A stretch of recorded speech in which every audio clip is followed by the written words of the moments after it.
I will never forget the Syrian children who died with Syrian because I saw them without blood, without wounded, just they suffocated and died. And there were too many children, I remember them. And I remember the cave hospital, there's a room like this, and we couldn't find a place to put, on the ground, a place to put the dead bodies.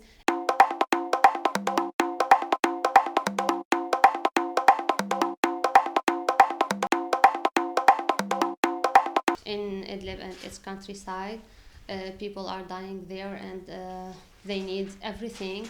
They are afraid. They are really dying, and that's why I'm here to try to make pressure to help them, to ask everyone I can meet, politicians, to talk to the UN, to tell them that it's their responsibility to help these people, these humans.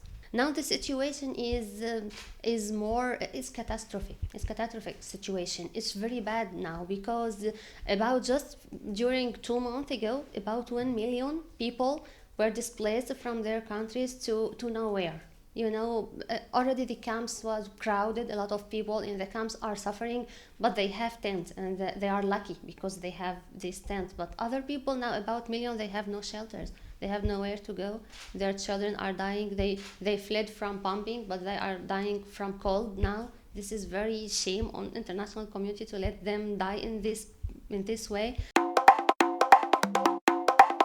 It's from director Firas Fayyad. He had a film before that, and he sent his team. There were 3 photographers in Al Ghouta. They came to me to my hospital and asked to film in the hospital. They said we can make a film to tell people the truth out.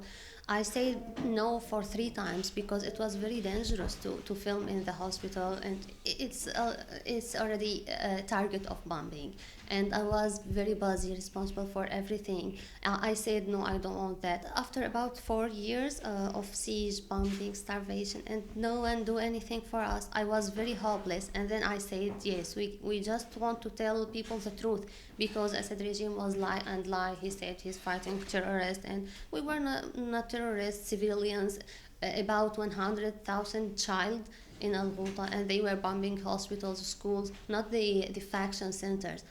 And I wanted people to know the truth, and that's why I said yes. And I remember the cave hospital, there's a room like this, and we couldn't find a place to put, on the ground, a place to put the dead bodies. And I remember that people put them above each other, and that was very... can you imagine if you have a child and you wanted to remove other children to find your child? It's very... I don't know, but I can't forget this. I couldn't be a pediatrician again because I remember the children who I treated. I was with them for about 6 years. They grew up in front of me, but unfortunately I saw a lot of dead bodies of them.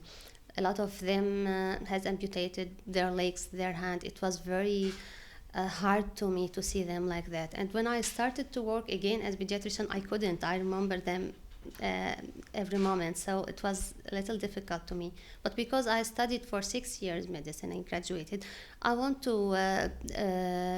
study another thing, not pediatric, maybe radiology, something easier. I don't want to be in touch with the sick people more.